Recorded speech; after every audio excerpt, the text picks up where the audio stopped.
Pawan. Yes, Pawan is here also today. Nice to see you, Pawan. Are you prepared, Pawan, for today's session? And this is also new.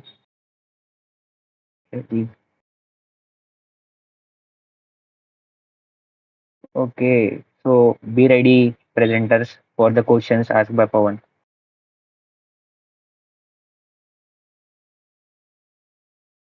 बोलो विघ्नेश, क्या बात है? Vignesh is here. Okay, so let's start our session. So, good evening, everyone. Myself, Sharena Madhuri. I am the host for the today's podcast. So, first of all, let's talk about what is WLG. So, we are the WLG, Vulcan Linux Users Club. We promote open source and organize various events on open source. And one of the event is that we are started the series of podcast, which is called the FOSS Files.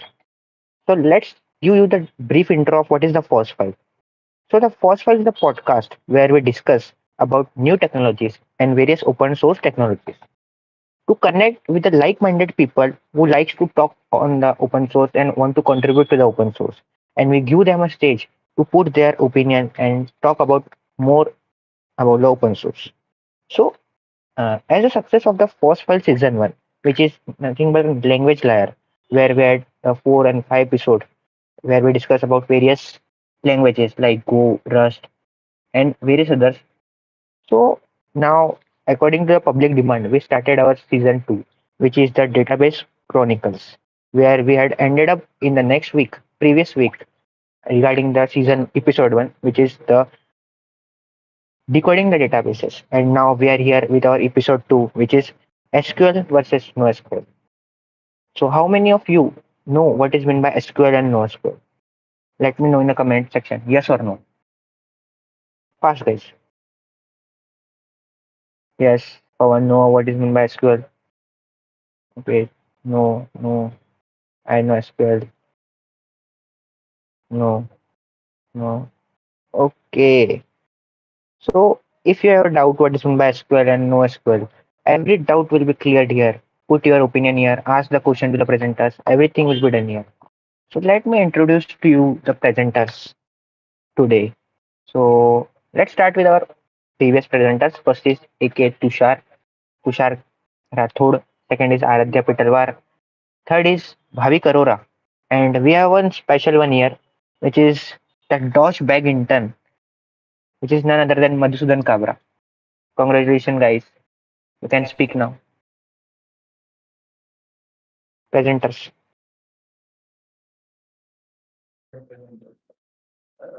Okay, so let me share the PPT, and I think Bhavik should start with SQL. Hello. Yes, Bhavik, the stage is yours. Start. Wait, I will share my screen.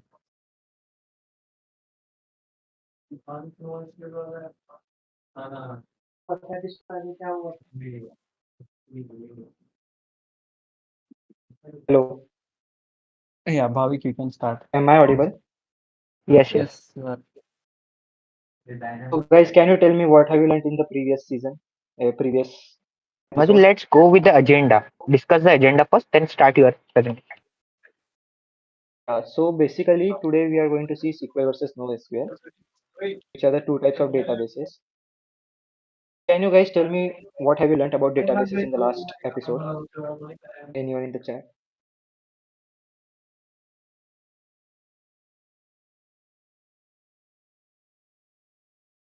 Okay. So, today we are going to learn about SQL database and NoSQL database. We will just see the differences between them, advantages and disadvantages of the both the databases, and also their scalability, their performance, securities, pros and cons of both the databases, and how would you choose what to use, SQL database or NoSQL database. So we are going to cover all those in this episode. So next, so we can just start with SQL databases. So do you have any idea what are SQL databases?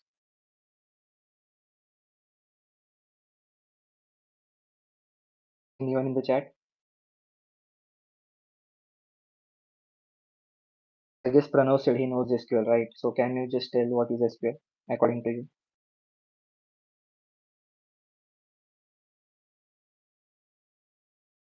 Okay, no issues. So SQL is basically a relational database which is used to store relational data, which is used to store, manage, and also retrieve the relational data. And all the data that is stored in the SQL database is in the form of tables, which consist of rows and columns. So the data is stored in tables where the column represents a specific attribute and every row has the is known as tuple. So, sure, next slide.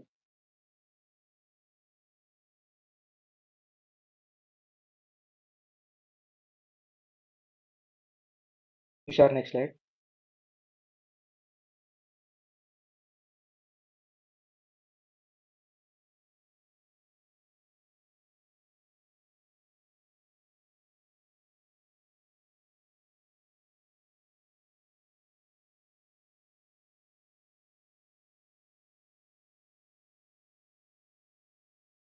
Hello. Sure, next slide. Yeah. So basically, firstly, you will just see the differences between SQL and NoSQL. So let's start with SQL. As I said, SQL databases also are called as relational databases. So suppose if you have some data which are interrelated to each other, you need to relate between various data sets. So to store or retrieve any relational data, we use relational databases. One of the properties of SQL databases is like it has predefined schema, fixed predefined schema. So now you may arise a question like what is a schema, right? So does anyone have any idea what is a schema?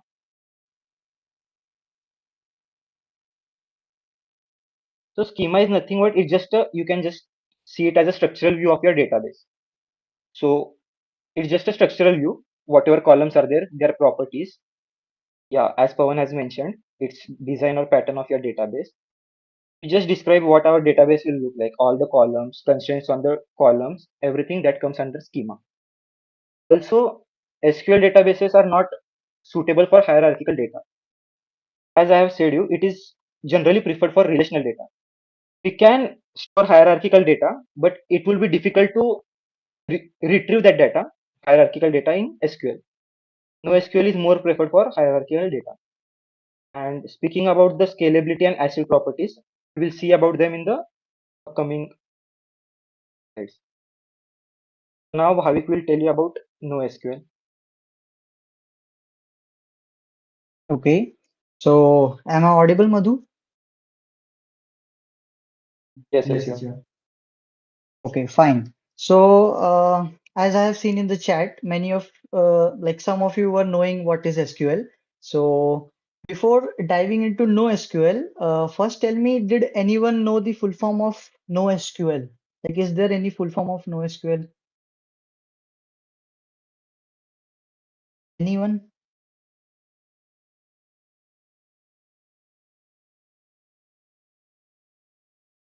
No, it's not no structured query. It's kind of, but like the exact is not only SQL. So, like from the name, you can like guess not only SQL. So this means like it's much, much more than a SQL. And like after this session, like you will be in love with NoSQL and just forget this tables and all. Yeah. So let's start from NoSQL.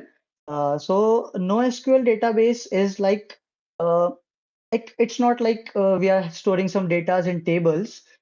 We have different models like in which we can store. We can store in key value pairs, we can store in documents and graph and many more stuffs. So then what is the use of this NoSQL database? Like why we can't go for tables? Okay. So there are few, like not few, many more advantages which I'm going to tell you.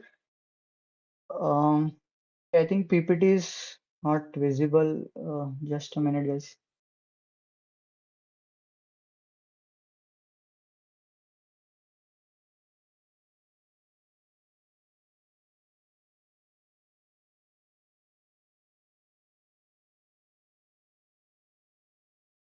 I think PPT is visible now. If there is any problem, you guys can write in the comment section. Yeah, fine. I think it's visible.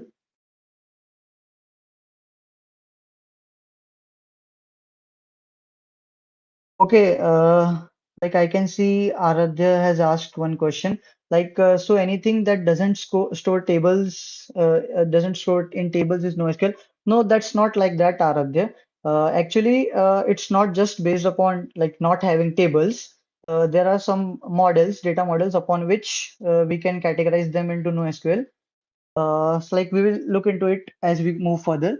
So like we were on the second point, dynamic schema. So as Madhusudan told, like schema is our pattern or like structure of our database. So can anyone guess what does dynamic schema means? Like any idea? Yeah.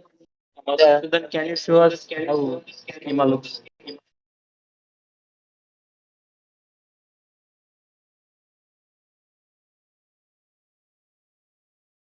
Basically, a schema is like a structure of database. It's just like you need to know, right, what columns you have, what properties you have, also the constraints on the type of data. So that is all mentioned in the schema.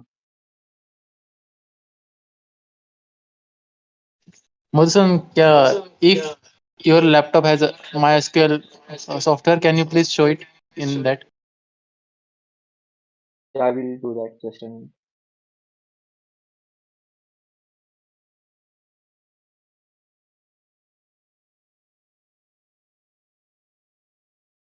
Okay, so till the time Madhu is doing, like we'll discuss some more points about NoSQL.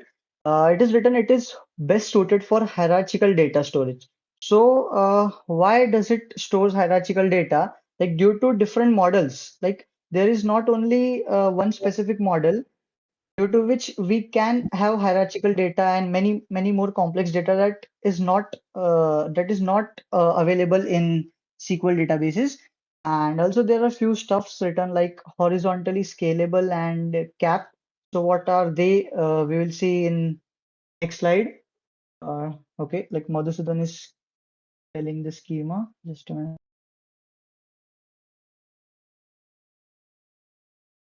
So what does CAP stands for? Okay, so CAP basically stands for consistency, availability, and partition tolerance. But like we will look into it. First, let Madhu answer Aradhya's doubt. So while he is showing that relational or whatever you call that schema, can you show something like for same as for NoSQL?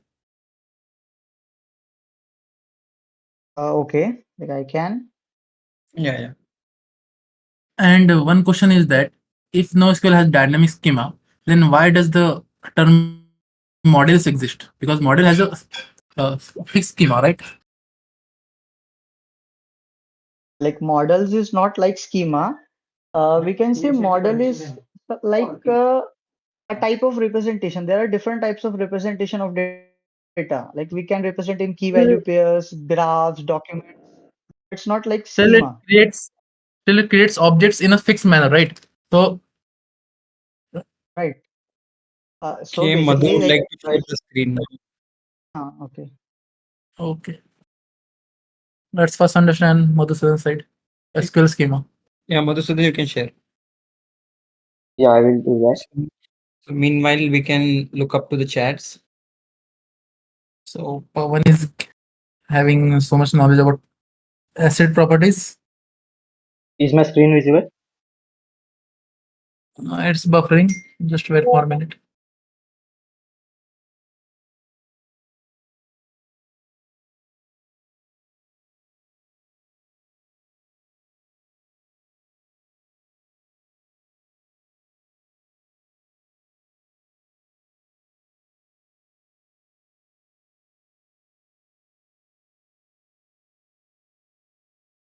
उतना ही बिल्कुल available.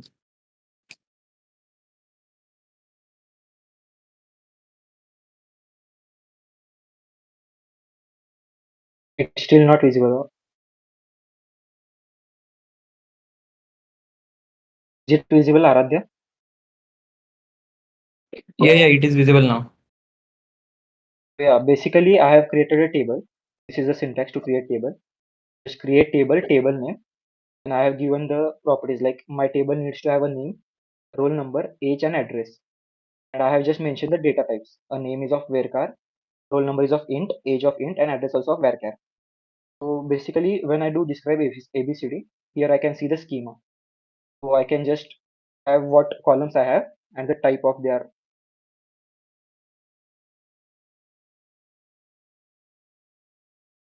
So this is how this schema looks like of table ABCD. I have my column and the type of column. I can also add constraints on the columns. Like if I want a particular field should not be null, means some value should always be present, then I can just add a constraints there, like not null. Also, there are concepts like keys, a primary key, Basically, secondary what key. you're Sorry, saying that we are initially defining the structure of the table, right? yes, before. And when we define after defining the structure of the table, we start to insert the data. Yeah. Yeah. So now, similarly, Bhavik, can you show how it happens in NoSQL? Yeah, sure. Bhavik, Yeah.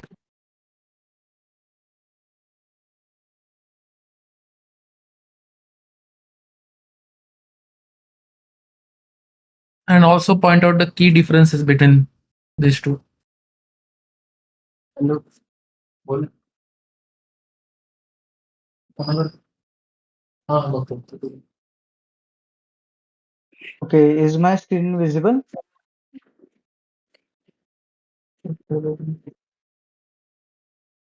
Is it visible? It's buffering. Wait.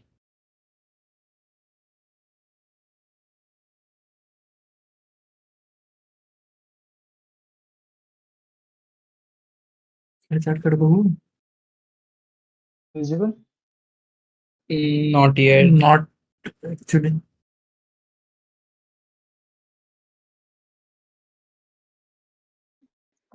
Give me a minute.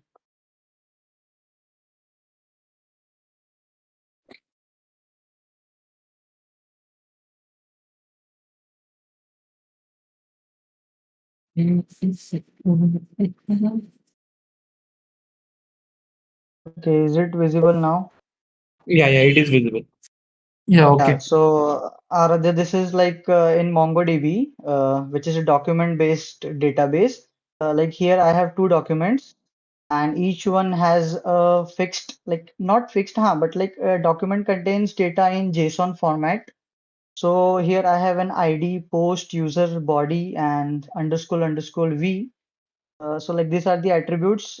You can call it similar to a schema, but it is actually not a schema. Like it's based upon the So, document model.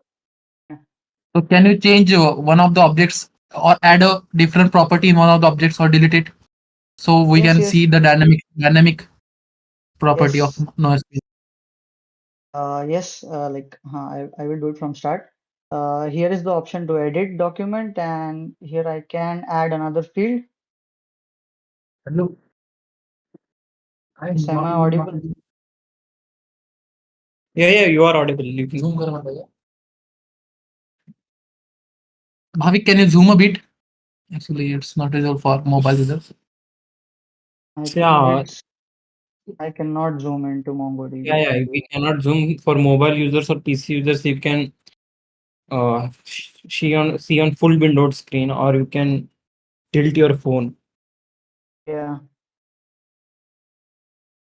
Or you can just watch it on YouTube as we are going live there. yeah. Like Aradhya, you can see I have added a field player, and its value is Aradhya. Like I can update it here. So like this So, is a are you plus stating point that which we cannot do in. Yes. we don't require to so what can you say that define your schema pre-hand instead for inserting the data into your database? Uh, Basically, like for this use case, it's fine, but in industry level, there are predefined, like in a login system, there must be an email, and like this is defined in models. So But like Madhusudan, for this, we don't have, huh? Yeah. Madhusudan, how will you solve this problem in SQL if I want to add a player field in one of my object? So as I have mentioned in, you have a fixed schema. To add a field, I just need to change my schema. I need to alter the schema and add the column of whatever field you So we require. will just entirely add a new column and that will be applicable to both objects, right? Yes, that will be applicable to both. We are going to use query language for that to alter the table, right? Yes. So So in like SQL is a query NoSQL, language. we did just they provided a GUI, or is there any CLI available for NoSQL? Yes, CL, Bhavik will answer that. I guess. Yes, there is in MongoDB, Mongo shell is there. Like there are also similar commands, but like GUI is also available. Yeah, okay. So yeah, we can move on to further part. I'll share my screen. So I guess the audience is clear that SQL, if we want to add a particular field to one of the objects, we cannot do that. We have to give that field to all of the objects present in our table. And in NoSQL, we can explicitly give it to specific objects. And one thing to clarify is that whenever we are adding a new data into a database, in SQL, what happens is that we define the schema, right? In this particular schema, a particular object is added into the table. Whereas in NoSQL, a new document is added to the table. So which can individually modify it. That's a cool thing, right? As NoSQL cannot is not connected with any fixed schema, we can modify it individually. That has an individuality feature in NoSQL. So I hope that in next part we are going to see what are the limitation and advantage of these kind of implementation of the databases. Okay. So let's move towards the next part. So yeah, data models. So yeah, before starting data models, like I just want to tell you guys something. Uh, like this time only Aradhya, Tushar, me and Madhusudan were interacting. Like I didn't found much questions from your side. Like from the next time, I shouldn't see Aradhya and Tushar asking questions to us. Like this podcast is for you all guys. Like we want you to discuss with us. So, yeah.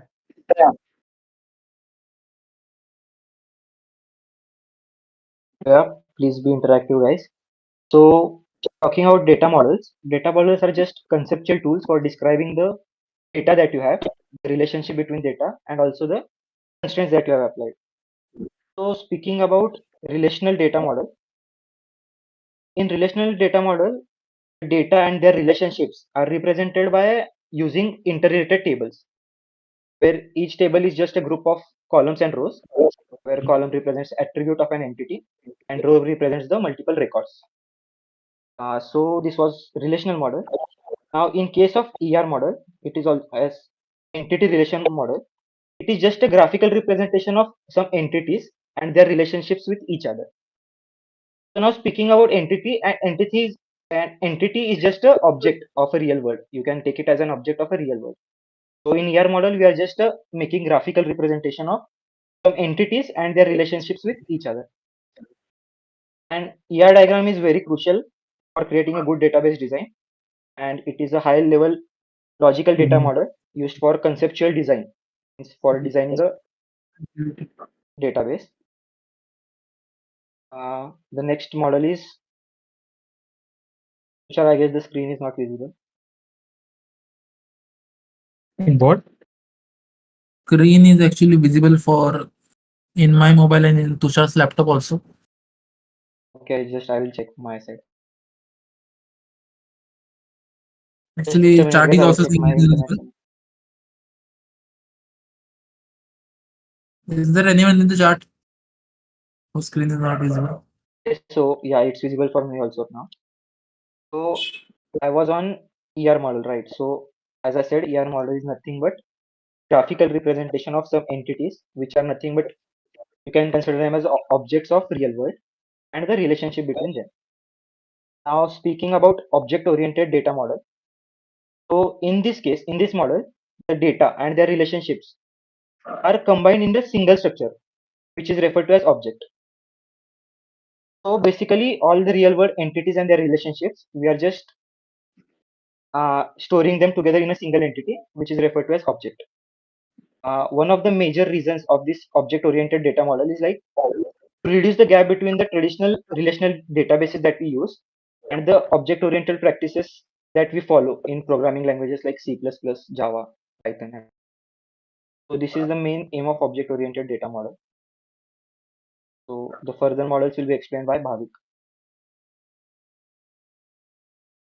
Okay, so up till now we have covered first three data models that are basically used in SQL databases, and the remaining four are in NoSQL databases. So our first one is document oriented. So as I have already told and shown to you as well, MongoDB. MongoDB is a database which is based on document oriented data model. So can anybody tell me what is a document in MongoDB, or like what is a document in databases? Anyone?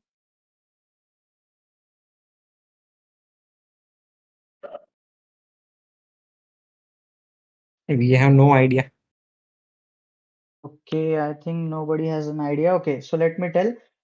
Document is nothing but you can say it as a data structure, and basically it's just one it does one thing. It stores your data and organizes it. And basically what it does is it stores in JSON format, or it has some fixed formats like JSON, BSON, or XML like that.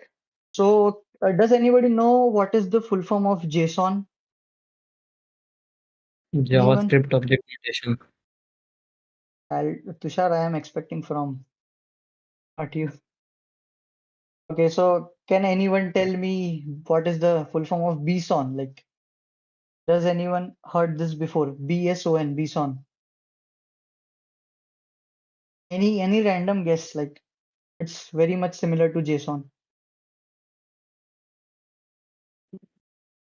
Okay, I don't think anybody knows. So like, it's Binary. just binary encoded, yeah, binary encoded JSON. Yeah, Shailendra knows it. Yeah, it's binary encoded JavaScript object notation. Yeah, correct. So basically, in such formats, our data is stored into a data structure that is called as a document. And our next one is key value based data model. So What like is it's pretty much the difference it's between JSON and JSON? like in JSON, you can see we put data in the BSON. Like we can say it's in binary form. Like I'm not So you say exactly when sure. data is stored in bison, the data is first converted into binaries and is stored in that, right? Or Uh, not? yes, it is encoded into binary format, basically. Yeah, correct, correct. Yeah. So moving on to next point, that is key value based data model. So in a key value based data model, like as the name only suggests, we are storing it in the form of keys and values. So can we store image in SQL? Madhusudan, would you like to answer it? Specific date. Yes, the wrapper. त्याला म्हणतो ते rap तेच की ते rap होतं ना तो असता म्हणतो जेव्हा जेसॉन तेव्हा तो बीसॉन मध्ये म्हणतो आपण त्याला. Am I audible now? Yeah. Yes, you can store image in SQL for video or music. That is also technically possible, but it is not preferred because it is a large files, right? And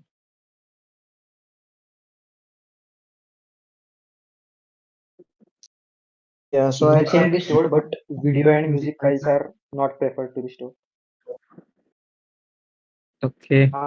Aradhya, in which format? For video, I guess if you want to store, there is a blob data type, and yeah, that's blob data So type. can we get to know about what size that blob can go? Okay. Like what would be the size limit? I am not sure about the size limit, but yeah, the blob first we need to convert it into a binary file, binary type, because there is no specific data type, right? Like integer, varchar, to store What videos and is all. blob? So we firstly convert into a object, binary object, and then store.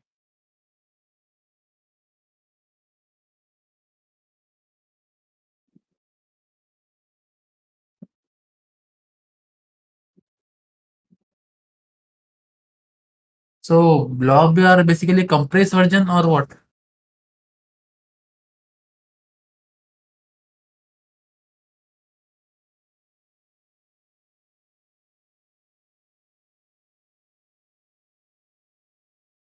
So Hello, is it Madhu. clear? Yeah, it is clear.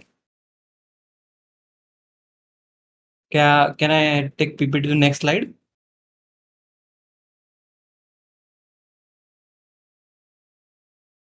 And Hello. you're telling that storing media and Is there any network issue from referencing Madhusudan? as like yeah, it is a network issue from Madhusudan. So like, Tushar, we can move to next slide because like we are going to cover see this data models as further. Yeah.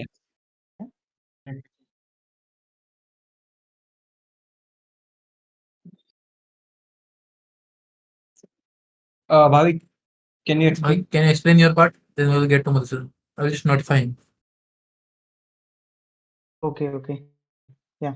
So should I explain from start? No, just this data models for NoSQL Hello. databases. Hello. You can explain NoSQL database data models only. I will ask Madhu to reconnect.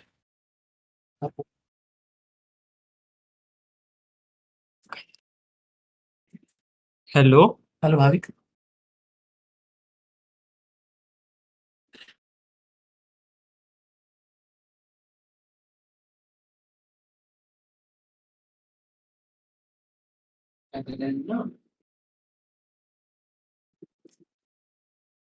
Actually, it seems like there is a technical issue from both of our speakers. Till then, chat, can you please mention the database shown in the PPT? Which storage type does they use? Key value, document base. Yeah. Let's test your database knowledge till now. How much you have explored them?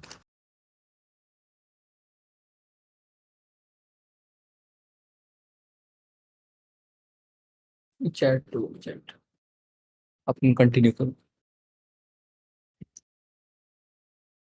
Okay, Mongo doc key value. Which databases uses key value? One SQL key value. SQL. Which SQL? There are three SQL I am seeing on the screen. PostgreSQL, MySQL, SQLite. And are you sure it uses key value? And why any of the others are not replying? Just guess it, yeah.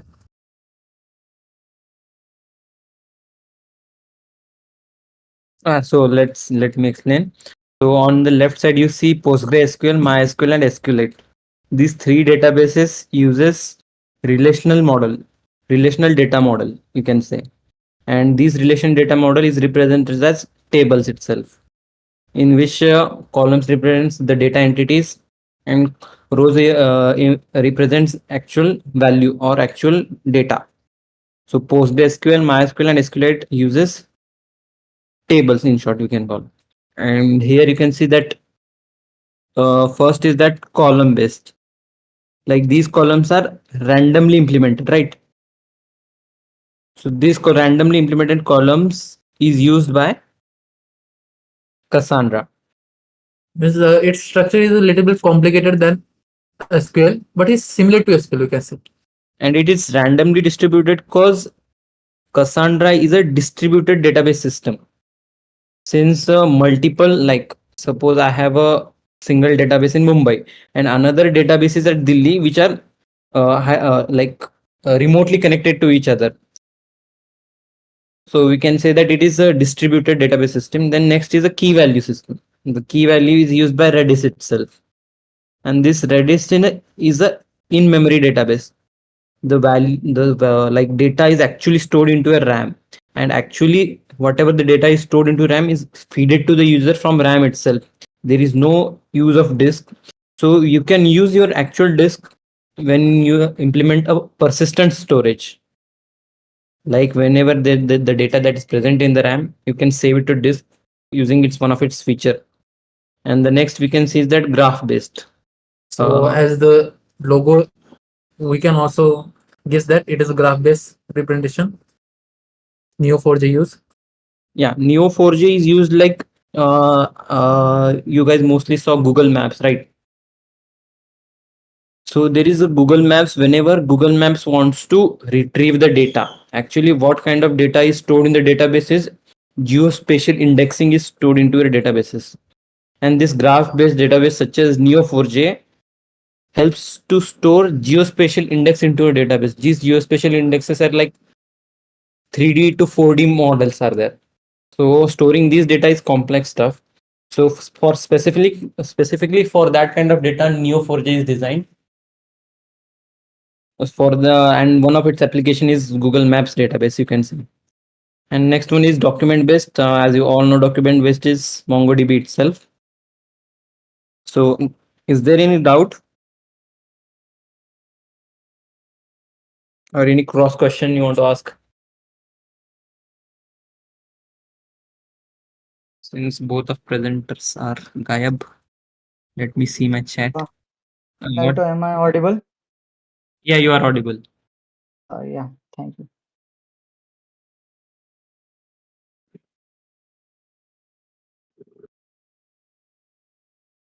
Is So there any? Tushar, shall I explain like my part again, the data models, or we can continue? No, no, I explained it. So let me answer the chat questions. Okay. So Adi has asked that is there any typical difference between SQLite. SQLite, MySQL, and Postgres? So first of all, let me clear that PostgreSQL and MySQL, uh, the inner implement, like they store the data like outer schema, that whatever you look like table based, it is same, but internal implementation is actually very different. Because MySQL stores data row wise and PostgreSQL stores data column wise. So if we see on the use case wise, if we want to retrieve data, that is a very big data, means there are some, let's say, name and PRN, and I want some name and PRN of both all the students. So we can use MySQL. So as row wise implementation will cost us fast transaction. So inner implementation of both differs, but outer view, the logical view, we see that whenever we try to display both tables, it is actually it can be seen same. Yeah, and SQLite for that is that uh, whenever you can see that Postgre and MySQL, these both databases have their database engines, right? These engines process the whatever the data, like Aradhya said, PRN and your name is feeded to you. This PRN and name is actually converted into a binary object and stored into its own format. Now, like I don't know what format is that, it's very deep inside. But what happens in SQLite is that the all these values like database is that, like you know the file format called CSV, right? Comma separated values, where top one first line shows your data entities and all the after values are comma separated, which are actually the values that is been put into it. Same implementation SQLite does. What SQLite does is that it just provides an upper layer, and inner implementation is that it basically saves a CSV similar to CSV, and all the data is stored into a single file itself. Whole database you can call it as a single file, but in PostgreSQL and MySQL the data is disintegrated, like small, it is divided into small pieces and stored here and there, but the database engine actually manages to efficiently store and retrieve.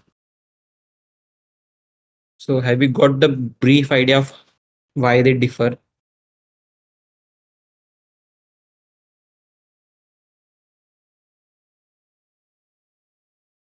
Okay, Adi. So Jyotirajita has asked which type of database is used in search bar suggestions. So I personally think it would be a graph based, um, but I think we'll have to look into that. Like search bar suggestion is that there is a one technique or technology that we use, that caching based database system is used, like when you call as search for AWS Elasticsearch, these are the caches that Like whenever a web crawler crawls into searches for all the available domains, and whatever the data that it gets is cached into a small database, like cache based system database like Elasticsearch. You can search more about Elasticsearch, what it is. It is stored in that, and that's why we get very fast retrievals whenever you see on Google that 100k search results found in 0.01 seconds. That's basically it. So, am I audible, guys, now? Datta, can you explain what is Algolia? I have never heard about it.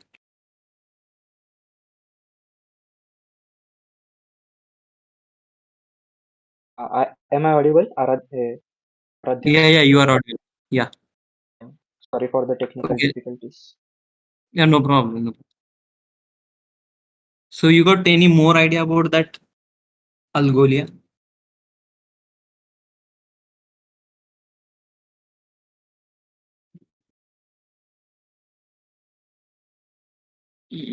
I guess I'm inviting you to speak. Okay.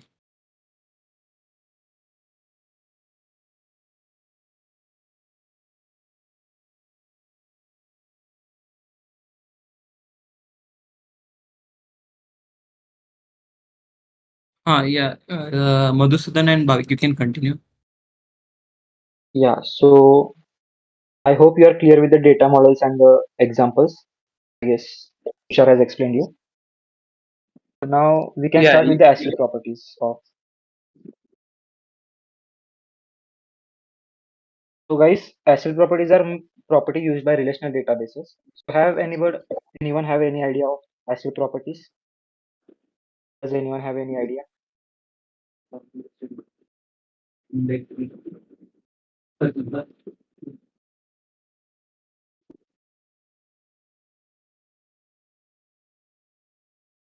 we Sorry discussed to some interrupt points you, about Madhu. acidity. Is that everything is visible to you and everything is clear to you up till now? What are the speakers said? As there is less interaction in the chat. I want everyone to give the feedback, yes or no. Are you understanding or no? Not. Then we will continue forward.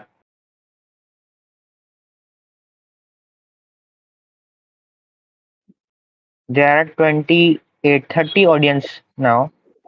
I want each and everyone feedback. Yes, yes.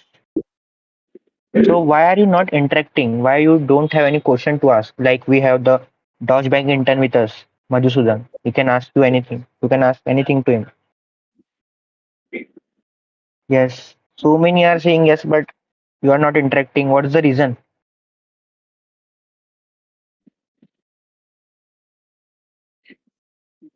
So be interactive.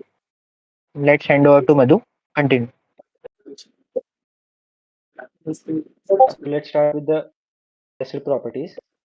So the A in ASCII stands for atomicity.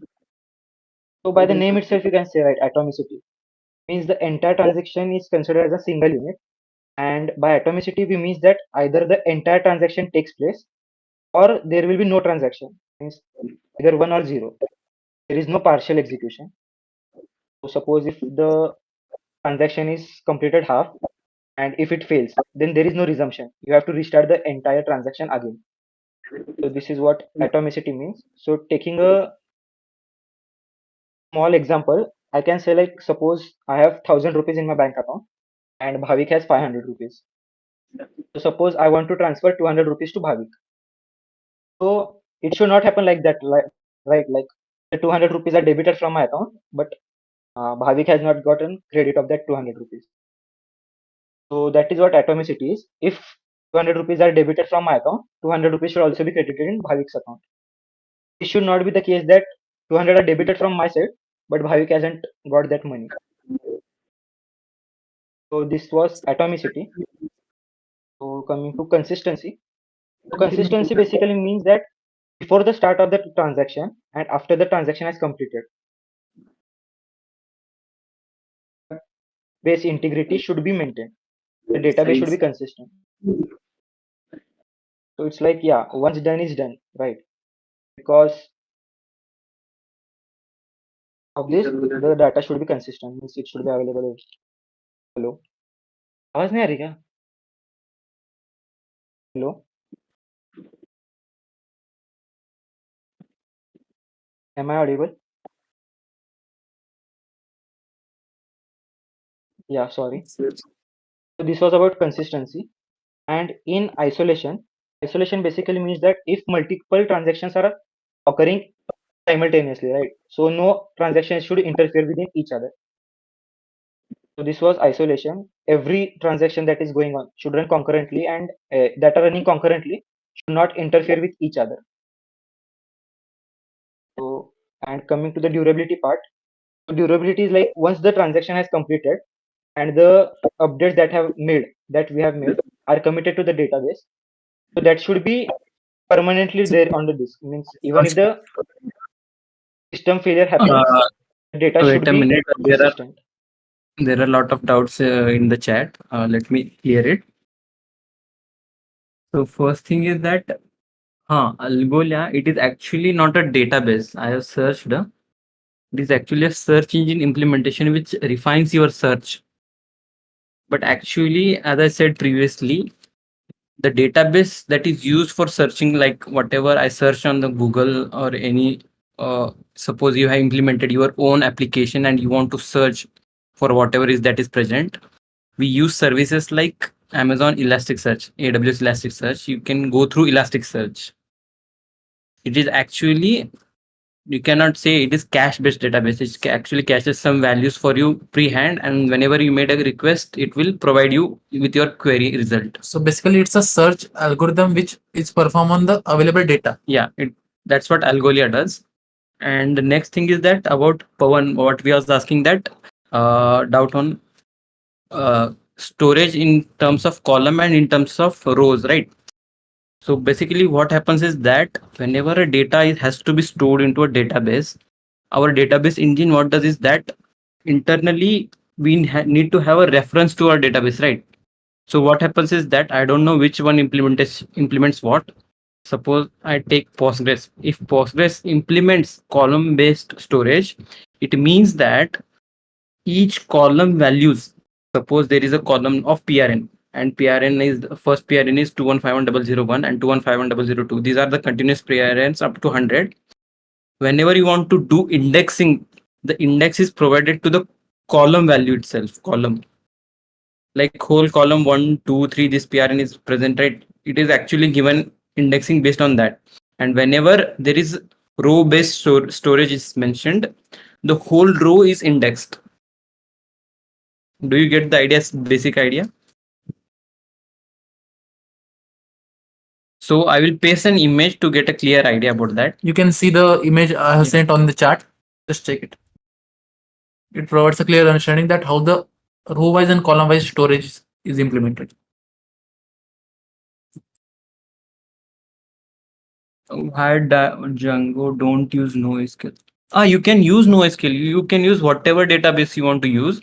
But why Django uses SQLite by default is that whenever you are working locally, you need to have files, like suppose whenever you run your Django application, you can see that db.sqlite file is created, which means that your database file is created there itself. You don't need an external service or external database service to be implemented.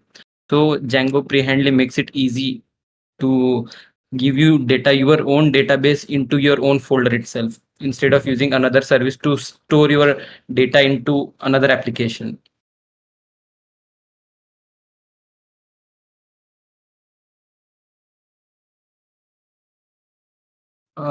Whose question was that? Yeah, I hope Vignesh, it is clear for you. Okay, Bhavik Madhusudan, I think we can continue. So should I explain the SQL properties again, like from isolation, or is everyone clear?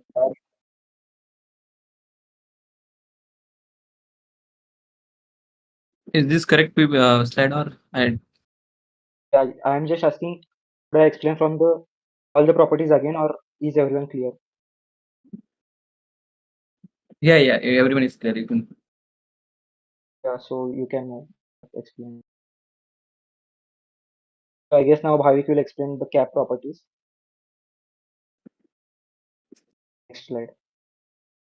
Yeah. So as you all have seen, we have ACID properties in SQL databases. So such properties don't exist in NoSQL databases basically. So in NoSQL we have cap properties or cap theorem that was like invented by Brewers. There was a scientist Brewer. Yeah. So what this cap states is the consistency, availability, and partition tolerance. So the cap theorem states that in any database, whether it be relational, non-relational, SQL, NoSQL, then any of one of them can't have all these three properties together. Like they can have at max two properties together, but to implement all these three properties, it's not possible. Okay. So we'll see what are these three properties. The first one is consistency, and consistency, as Madhusudan told, like your data in the database should be consistent. So like I'll give you one example. Let's say I am in India and Madhusudan is in London maybe. So like the chats I am going to see and the chats he's going to see must be same. Like there should not be any difference between them. So like the data should remain the same. It should be consistent. Yeah. And a second point is availability. So in availability, the system continues to operate as expected, even with node failures. So what does this mean? Okay, so I think many of us have used the IRCTC app for railway booking. So sometimes you have seen like it takes so much time to load and show us the data, right? So that is basically the lack of availability. So availability states that even if our node or our server is server failure is there, then also we should be displaying any data. Like it can be any sometimes wrong data is also good than showing no data to a user as a developer's perspective. Yeah, so that's what availability is. And the third one is partition tolerance. So partition tolerance means the system continues to operate as expected despite network or message failure. So basically partition tolerance is in a distributed system, when our network communication between several servers is like not proper, there is a communication failure. Then also our system, our database should work. Like there should not be any error. So for that, what we can do is we can have repetitive data stored into multiple servers, or there are many methodologies to implement this. And this CAP theorem states that at max two of the properties can be a database can have. Yeah, so we can say you can see there CA is written. CA means some databases having consistency and availability both. So CA is generally implemented in RDBMS because in RDBMS we don't do horizontal scaling. Yeah, like basically we don't distribute our servers data into multiple servers. And the second one is AP. AP means availability and partition tolerance together. So you can say like AP is used in consider a hotel booking app, like where you book hotels or rooms for you. There, I think consistency is like it's fine to not have consistency, but availability and partition tolerance shouldn't be compromised. Like uh, consistency in the sense like I am seeing different price from different region, and if Madhusudan is in some different region, he's seeing some different price. Like it's still okay, but he should see some data. Like availability must be there, and the app should work in different regions. So yeah, their consistency can be compromised, and in CP, that is consistency and partition tolerance. The chat app is a great example of CP. Like in chat app, you can see we also see sometimes like server is down of WhatsApp, Instagram. So it's fine that messages like it's not fine actually, but like it's tolerable. Like messages are not going. Tushar, one slide backwards. Yeah, Tushar. Yeah.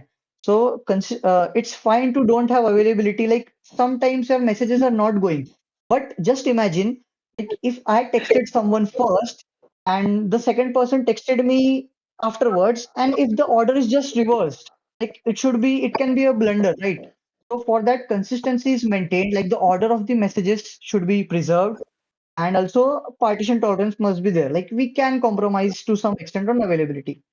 And examples of databases that implement CP, I can say like let me I think Cassandra maybe uses CP, like I'm not sure. Yeah, yeah, Uh, yeah. Cassandra uses CP, yeah. So yeah, Tushar, you can move to next. Okay, before moving to next slide, is everybody clear with CAP theorem? So can you tell more about what about CA? Which database uses CA? Focuses on CA?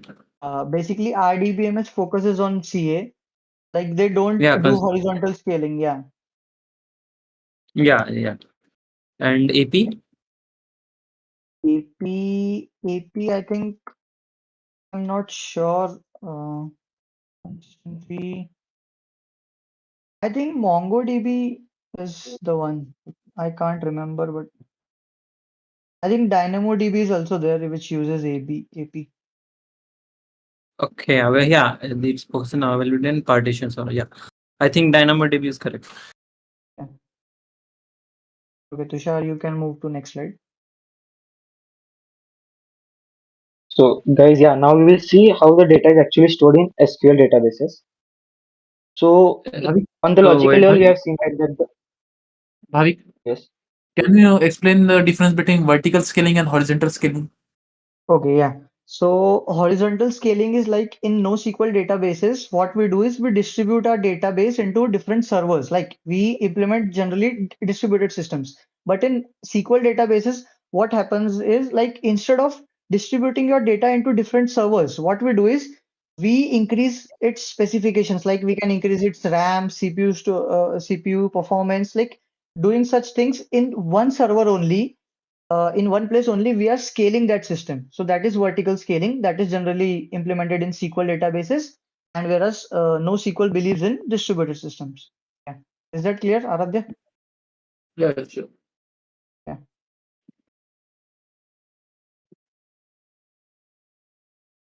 So Madhu, you now can coming continue. back to uh, how data is stored.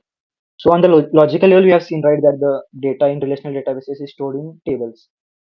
But when it comes to the physical level, the data is stored in something called as pages, data pages. So data pages are nothing but fundamental unit which is used to store data in SQL Server, and it is usually 8 kilobytes in size. So on the physical level, the data is stored in data pages, and the data pages are like a tree-like structure which is known as a B tree, or you can also call it as an index B tree. Share next slide. Yeah. I will just show you how that tree looks like. Uh, yeah. So the nodes that is at the bottom of the tree, they are known as leaf nodes or leaf pages, which contains the actual data rows. And the top node is known as root node. And any node between the root node and the leaf node are known as intermediate nodes. There can be multiple intermediate levels, but for the simplicity, we have just mentioned one intermediate level. And as I have mentioned already, the size of data page is 8 kilobyte. So the number of rows means that we have a table, right, in relational databases. So the number of those rows that can be present in a single data page depends on the size of a particular row. Since the size of data page is 8 kilobit, 8 KB, if the size of a particular row is more, then less rows are accommodated in a single data page. And if the row size is less, then there are more rows. For our example, let's just see the table in the previous slide. Sure, previous slide. Yeah, so we have a table with 1200 rows. So we will consider that each data pages consists of 200 rows, and they are stored in data pages in a tree-like structure. Next slide. So now as you can see here, the bottom nodes are known as leaf nodes and the top node are known as root nodes. So at the bottom, at the leaf nodes, there are data rows which contains the actual data of our databases. And between the root node and the leaf node, there are intermediate nodes. So which consists of index rows. What index row is like, each index row contains of a key value and a pointer to either an intermediate level page or a data row in the leaf node. So the important thing here is like this tree-like structure has a series of pointers, right? Which helps the database engine to retrieve the data quickly. So suppose let's take an example like we have to find an employee with ID 1120.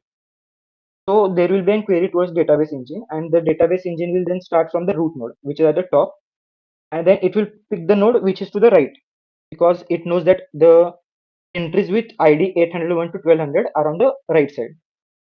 So from the right node, it will then again pick the rightmost node because it knows that the entries from 1001 to 1200 are present in that row. So and then from that data row, it will fetch the ID with employee ID 1120. So this is known as the indexing concept, which is very useful for faster retrieval of data.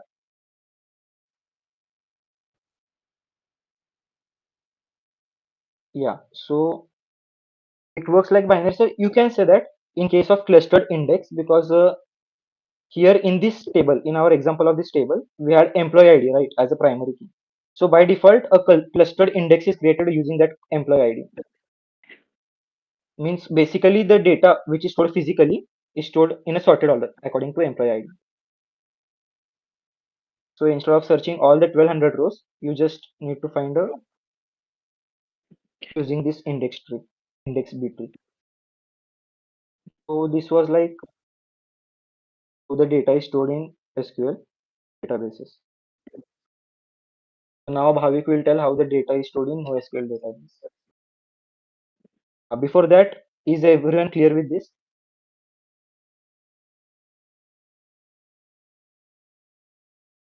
Okay. Anyone have any doubt in that?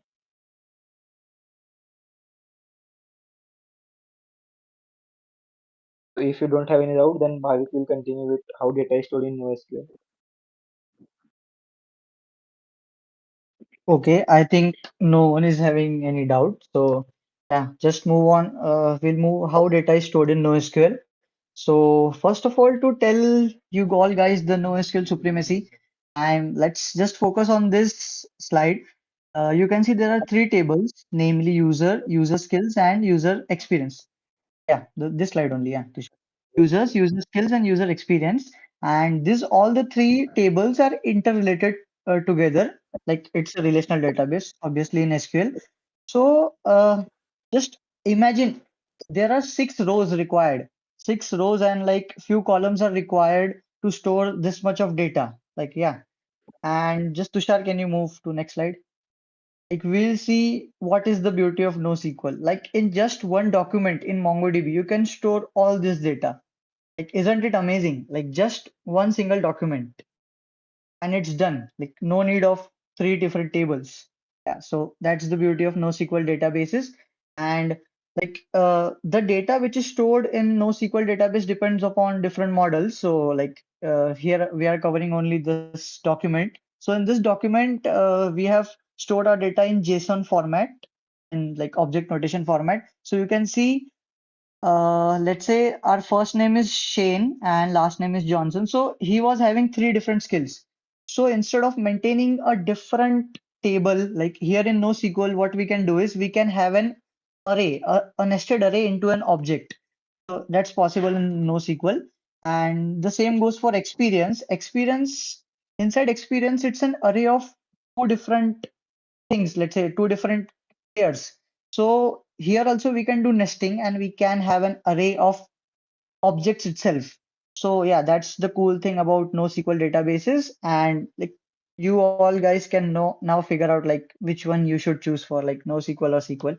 Yeah, so just Calto, Tushar, next slide.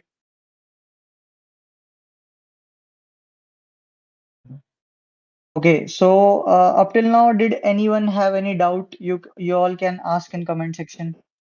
Sorry, chat. Any doubt?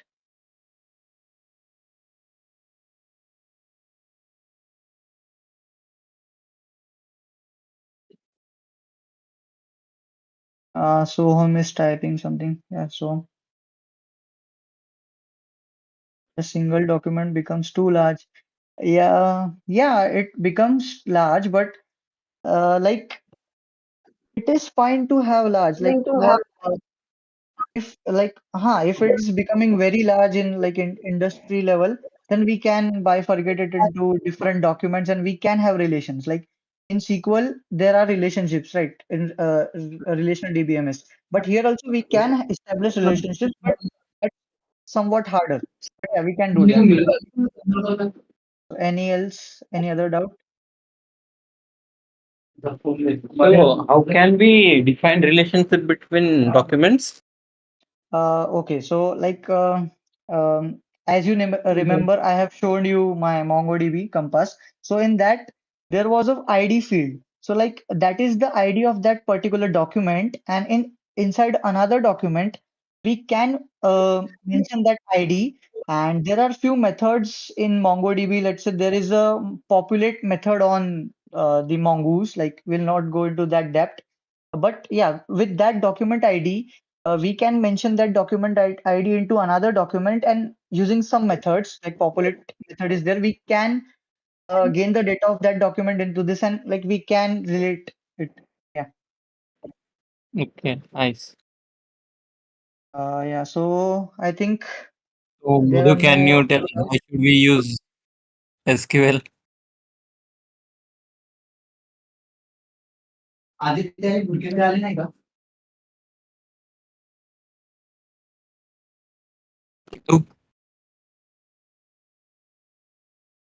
What's your defense for SQL?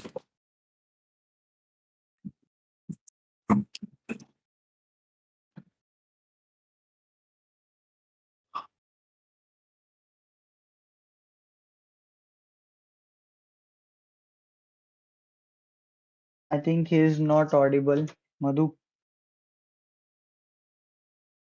Yeah, I guess.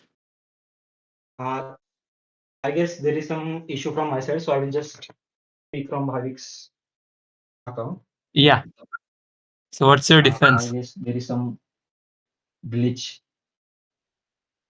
So I said there is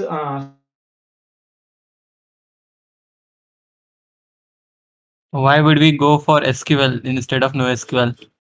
So, Bhavik has given his point. Why should we go for NoSQL database?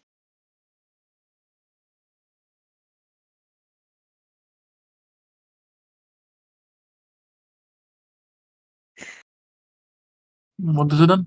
Bhavik, is he here? Is he there?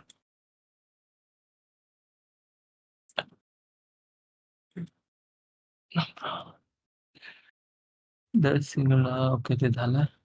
Can we store PDF and images in MongoDB or SQL? audible. Basically, in a media file, we can.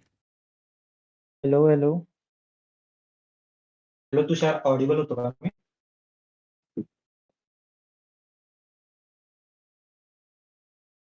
Yeah. I Which guess is fast SQL or NoSQL? Hello, Obviously, it is SQL.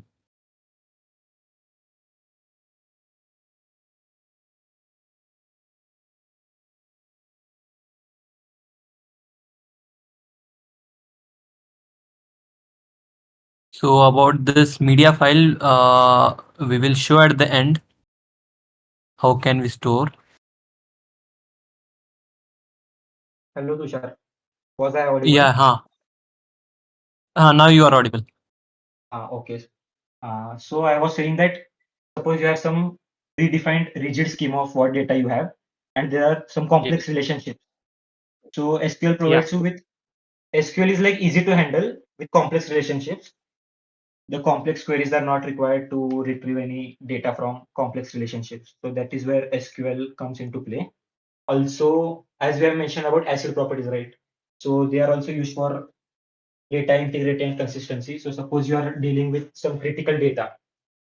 So SQL databases are more preferable there.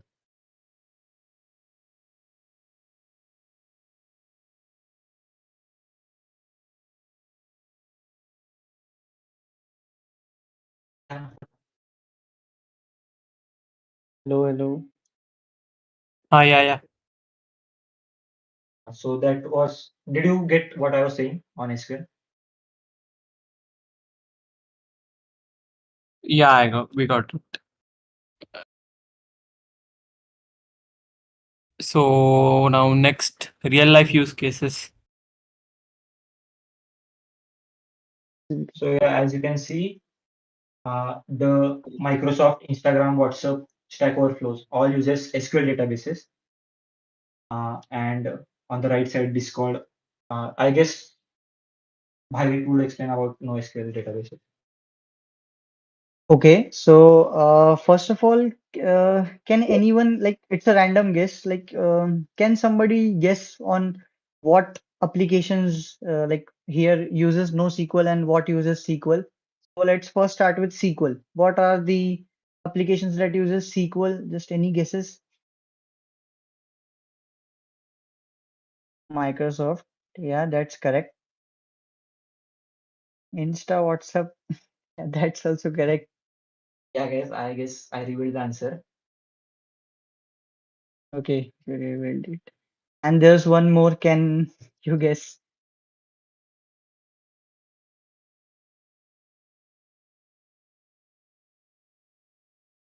Just one more. Yeah, come on. Yeah, goal flow. Yeah, that's was very clear. Like those who are placed on the left side are basically SQL based and the right side are NoSQL based. So talking about NoSQL based, like there are Discord, Adobe, LinkedIn, and Netflix. So what happens is in a big application, like big industry level application, there is not only one single database used, there are multiple databases used for different purposes, right? So just we'll take an example of LinkedIn. So LinkedIn, as everyone uses LinkedIn, there are millions or like trillions of users in LinkedIn. So will it be like it will be definitely inefficient and inappropriate to use a vertically scalable system like RDBMS. So it's of course that due to scalability, it's NoSQL based. And also, as you all can see, there are different networks. Like I am having my own network. I am connected to few peoples on LinkedIn. And due to this network, as Tushar also told, I guess in Neo4j, Neo4j is the database which is used for, which is graph based and like it's used for networking. So yeah, for that reason also LinkedIn uses Neo4j and uh, it isn't like LinkedIn doesn't use RDBMS. It uses RDBMS, but for a particular use case, it uses NoSQL databases. Yeah. So now Madhu will continue about SQL databases use case. Madhu. Yes.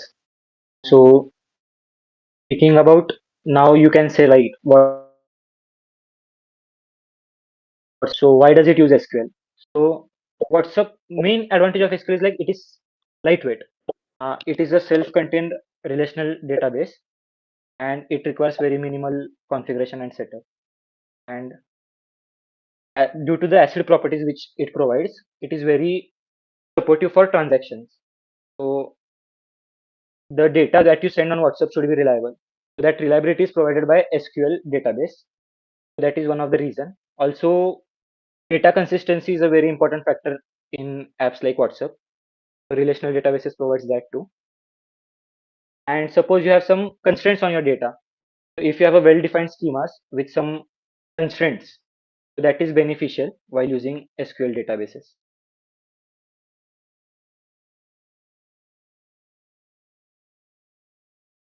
And also, I guess Pawan has asked that SQL works on linear searching. So, like SQL databases uses linear searching. There are concepts known as indexing, hash indexing, and all, where query optimization and all takes place. And based on indexing, the search optimization is done. So it's not like that SQL uses And linear search. yeah, it's not a linear search, it actually a binary tree implementation. Yeah. Bitree. B plus 3, I guess.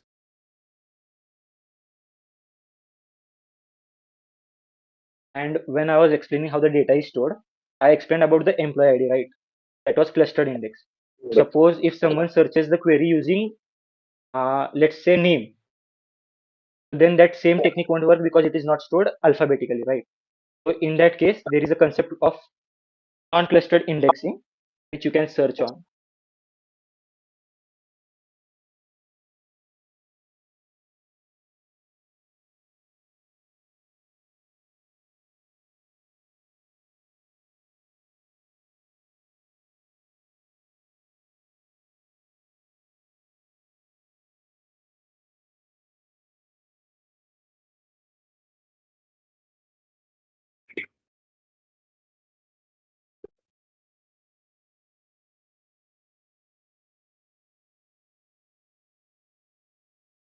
So do you have any other doubts? Like you can just ask them in chat.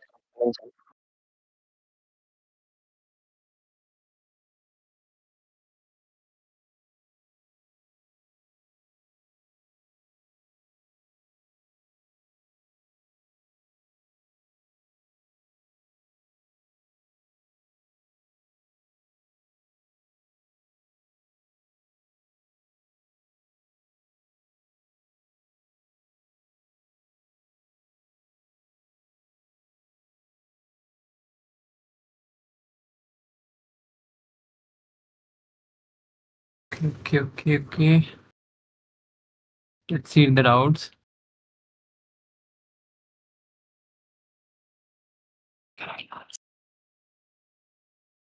Just have a doubt.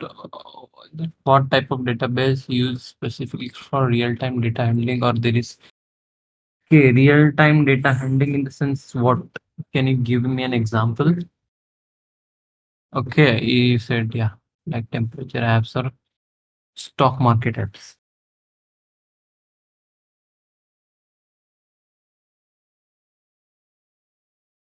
Yeah, it's specifically yeah. He also given the use case like temperature apps and stock market apps. So you see that yeah, stock markets apps require a lot of consistency kind of stuff, right?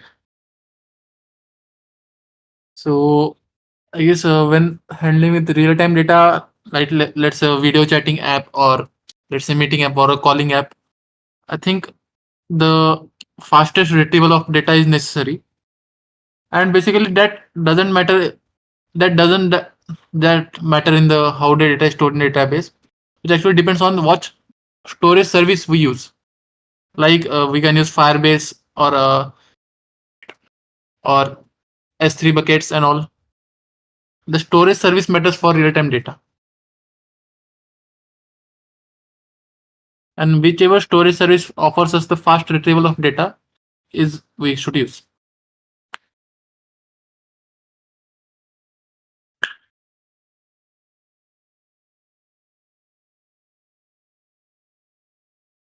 Okay, so I One think thing is everybody's yeah, yes, Tushar. one thing is that NoSQL or SQL, which is faster? The question actually is answer is actually is that most of the NoSQL databases are really good at retrieval stuff. They retrieve data very fast. Suppose if I want this for a use data for a specific user, it can retrieve that data very fast. And on the other hand, what happens is that for SQL databases, the data storage is very fast.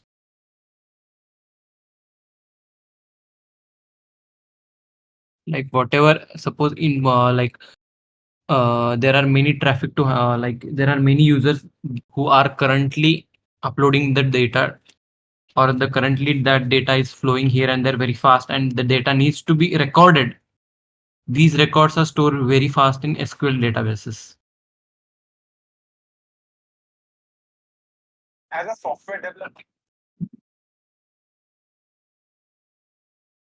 then can we use both at single time?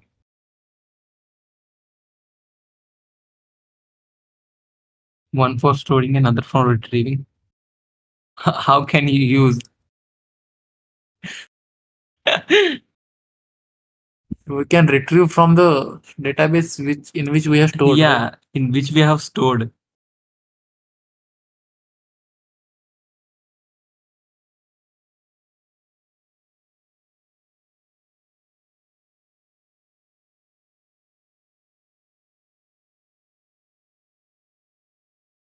Okay, so does anyone have more doubts?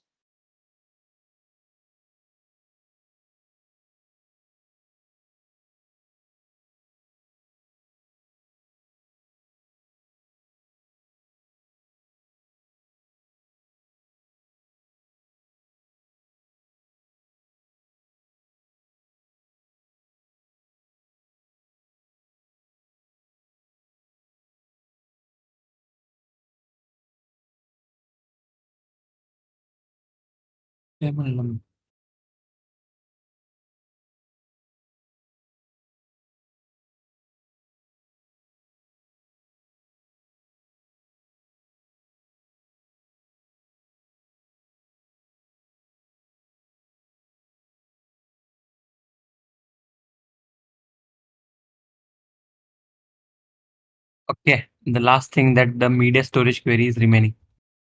So should we try that? Yeah.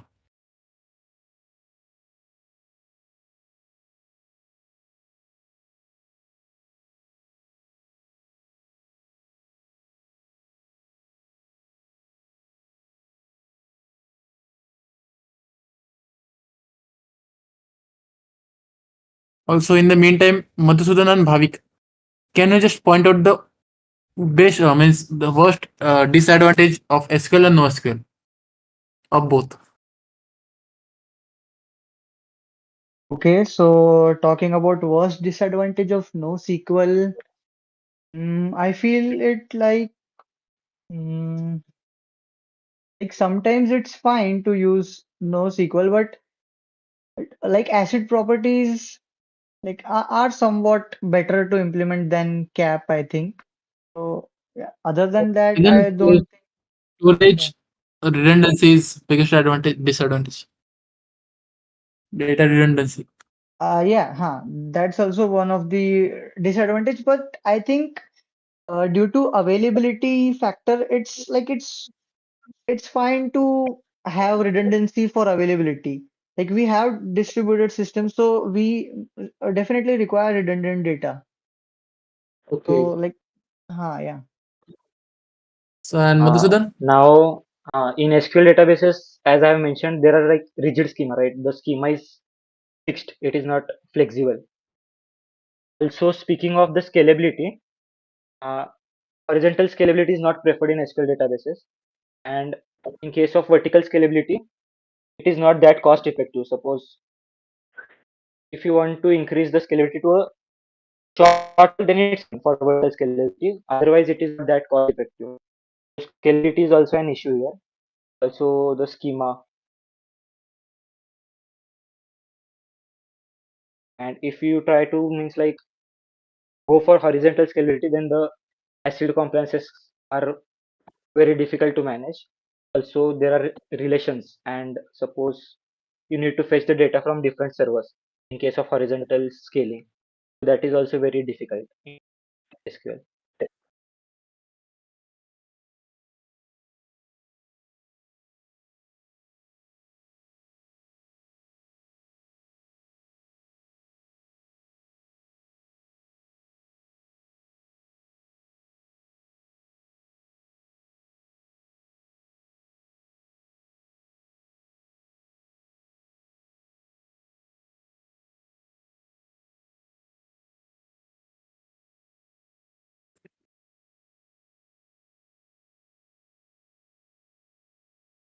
So we can see that there is So, no. first of all, is the screen visible to all?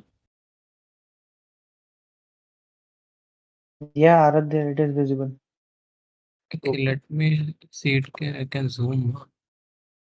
I can zoom the text only, the query itself. I cannot zoom other things. Okay, so as mentioned in the session itself, also, the data type for storing image is blob. Blob means binary large objects. So I have created the schema for storing the image as well. So now let's store the image.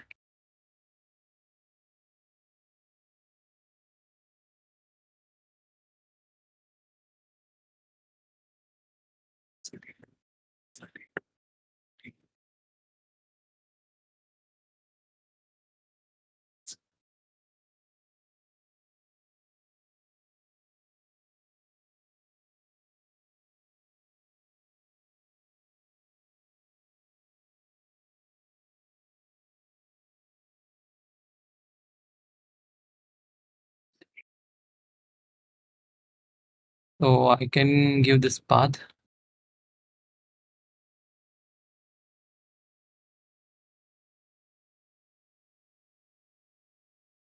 It has to be in single inverted comma. So if I fire this query, you can see I have inserted the image. Now let's see how actually that image looks when I try to retrieve it.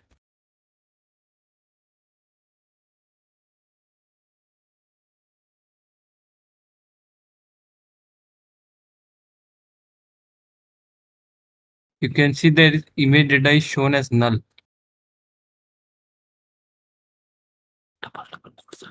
Oh, so there is error, sorry.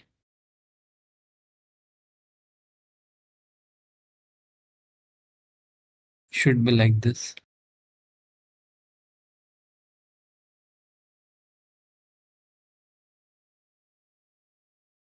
Now I can see.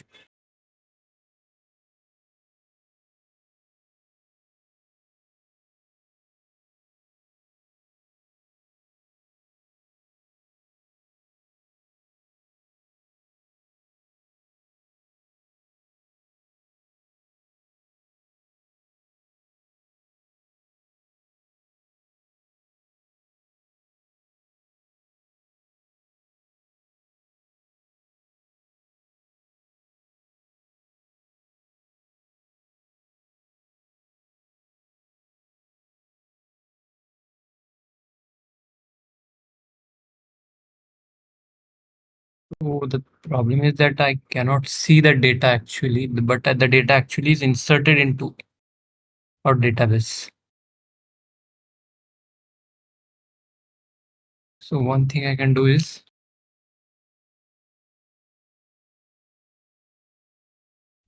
I can show it in a terminal.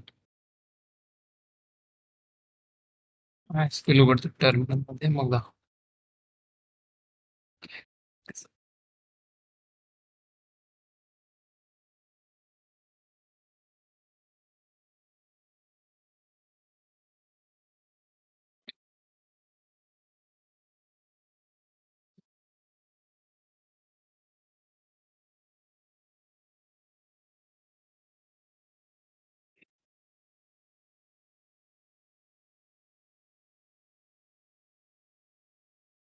Sorry for the name.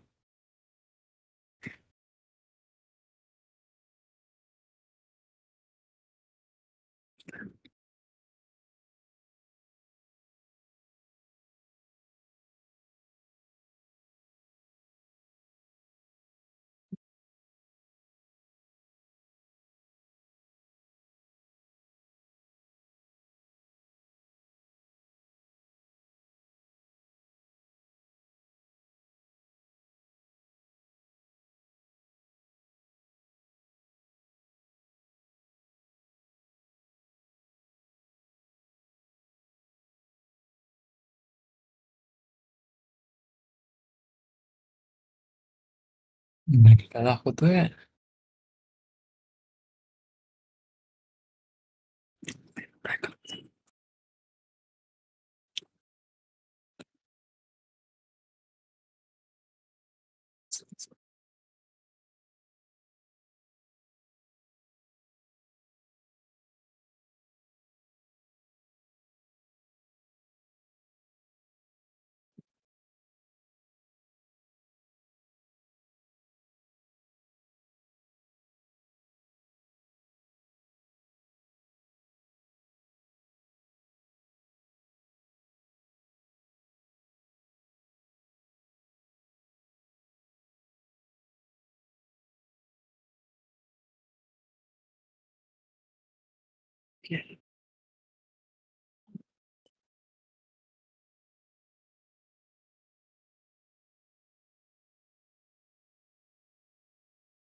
ठीक है, let me change काय.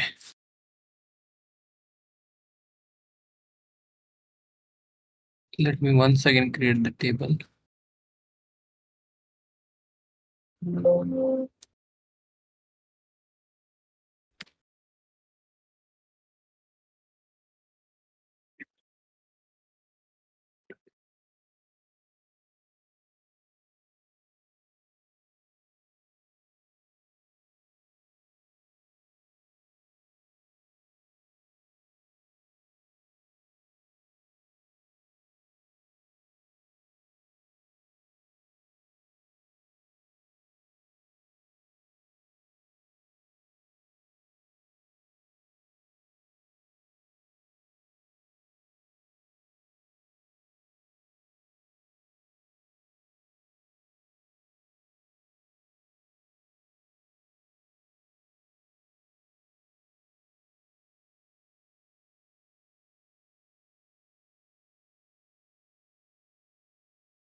छोटा image घेतला, छोटा image ते greatness वाला पण छोटाच होता. नाही यार.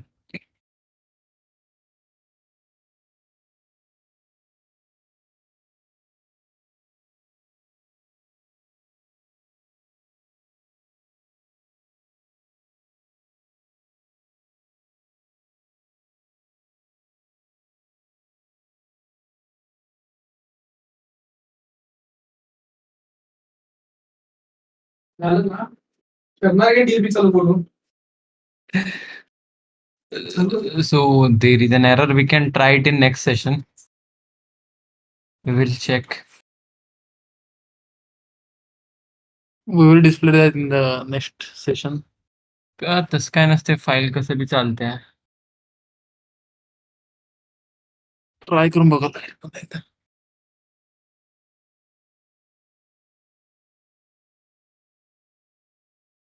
So we can end the session.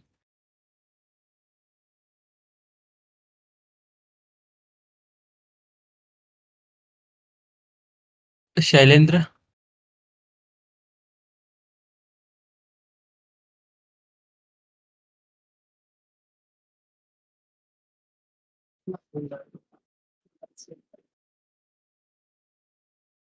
Hello. Yeah. So Tushar, are you done with the question and answering? Yeah, it's done. Okay. Let me ask the presenter, Bhavik and Madhu, how it is. Yes, Shailendra. Yes, Bhavik. How the session is conducted? What your experience? Okay, yeah, first of all, like there was some network issue from like both of us had a network issue from like at the same moment. So yeah, like but afterwards like, the session was smooth. Like it was a good experience.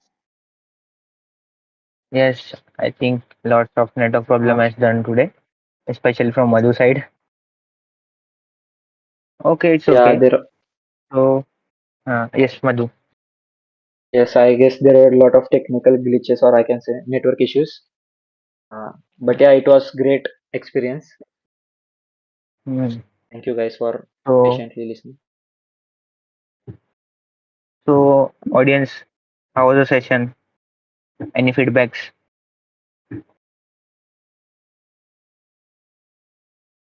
Or you want a just summary of what is happened today in the session? If any doubt, you can now also you can ask.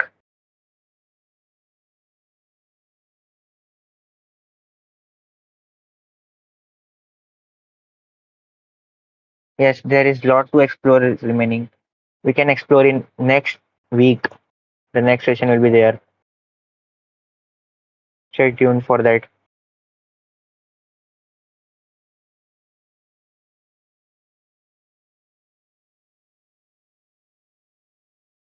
Yes, presenter, would you like to give the suggestion to Suham? Yes, some questions.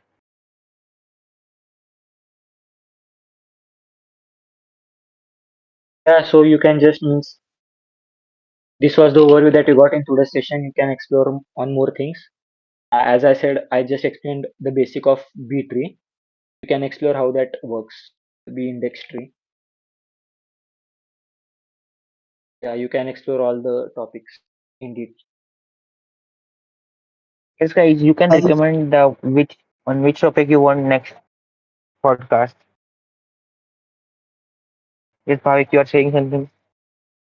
Yeah, I was just saying like there's a lot to explore in NoSQL as well.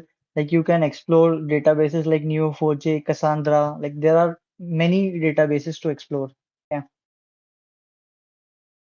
Okay. Yes.